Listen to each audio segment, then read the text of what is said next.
That's the goal whenever it comes to massages, that you have to be consistent. If you're not consistent, you will be oblivious that your body is going right back into square one. So, have you drank your water today? I'm just checking in. You need to stop messing with my mic. We're going to fight. Hello, my hydrated besties. Welcome back to the channel, Massage is Life. I know it's been a long time since I've been on here. It's been over a year. I just want more people to be comfortable in their body and to be relaxed. So I have 4 different places that you have the opportunity to go to depending on your wealth, depending on what type of service that you need. All right, y'all. So first we're going to talk about the hotels, the spas, and the cruise lines are more treatment, luxury based. So just expect to be upsold. Just know that you're not going to get what you fully need from a massage. So that's to come whenever people that do go to the cruise line and things like that, they'll just get a massage and they're like, oh, I felt great. But by the time you're coming home, you're feeling sore because one, you don't get them often, so your body's not used to it. And two, your body is just like, oh, okay, like that was nice, but like we're going back to work, so what have you. Go to a spa or a hotel or a cruise line if you literally just want a luxury treatment. That is all it's for. Don't go there if you're expecting, an actual, like, a difference to your body. It's not going to make a difference. It's only for treatment purposes. So now we're going to move on to chain spas and gym, typically like Rubs or Massage Envy, or even the ones that are on the like apps. Zell, that's it, Zell.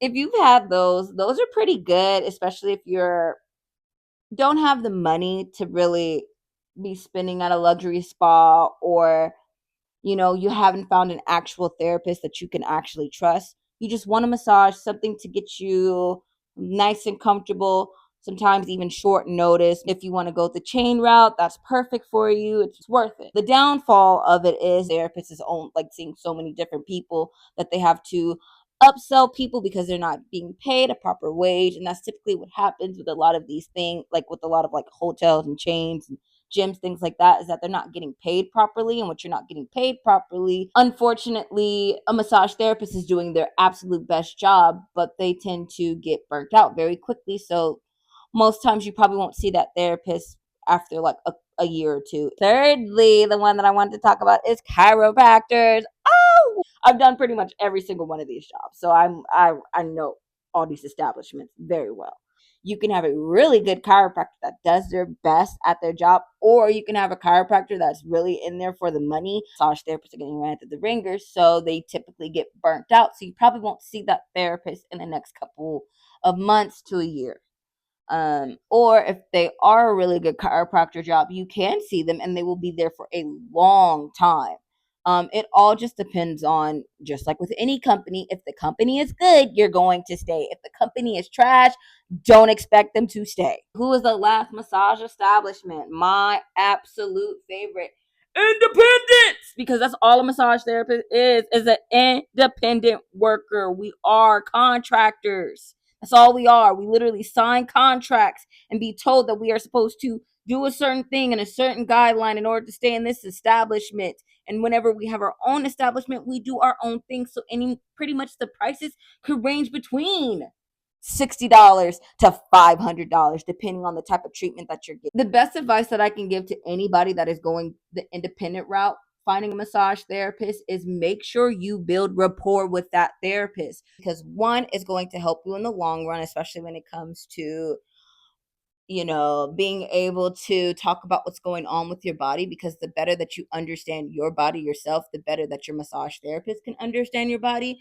Because our jobs, yes, everybody is pretty much the same. We all have the same muscles, the same bones. They all variate, but pretty much we all typically have the same body structures.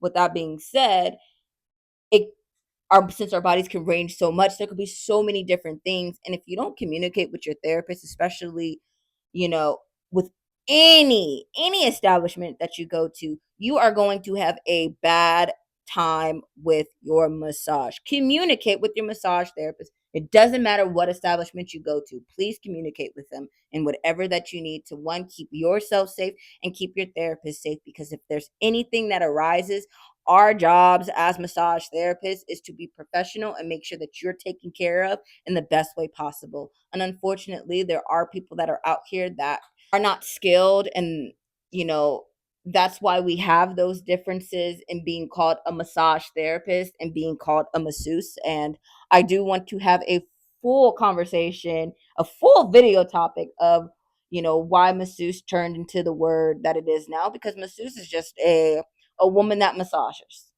Just like a masseur is a man that massages. There are so many people that have changed masseuse to be such a negative word and a negative context, right? That we have to take our job as seriously as possible, because if we don't, we put ourselves in so many harm's way, not even on the health front and the risk front on people. If we are not taking our job seriously, we can actually unalive them. That's the word everybody uses, right? Unalive them. So if we just, all I can just say is just please communicate. Anyway, that's pretty much all the massage establishments that you're going to come across are going to be hotels, spas, cruises. Those are going to be your more luxury massage establishment, which are going to be more high priced. They're going to upsell you on treatments. That is what it is. Then you got your chains and your gyms, the ones that you could just go to short notice. Those are good for short notice. They can range between prices. They're a little bit inexpensive than the luxury, but they are still going to upsell you because their goal is to make a profit. The chiropractors, they're very good if you're just trying to become more consistent on your massage and you know, find out what's going on with your body. Just become a little bit more serious with it, especially if you're having some, like, you feel like your body is just not feeling its best. I always suggest going to a chiropractor, so you go get a massage first, then go get readjusted, because a chiropractor can't move your bones if your muscles are tight. And also it depends, because some bodies, they do need to be readjusted and then they can get massaged. So it just all depends. But that's another conversation. Then lastly, we have our independent, which can range typically, however. And with it being as priced as it is, the best advice I can give is just, it takes a long time to find your unicorn therapist. Some people are lucky and they find it right out the gate. They never leave their therapist. And some people, it takes multiple people. And sometimes they'll take a year off before they find another person. And it just all depends. It's all a journey. It's never the destination. And with that being said, I appreciate y'all for stopping by my Hydrated Dusties. Thank y'all so much for joining me on the table. And I hope to see y'all again next time.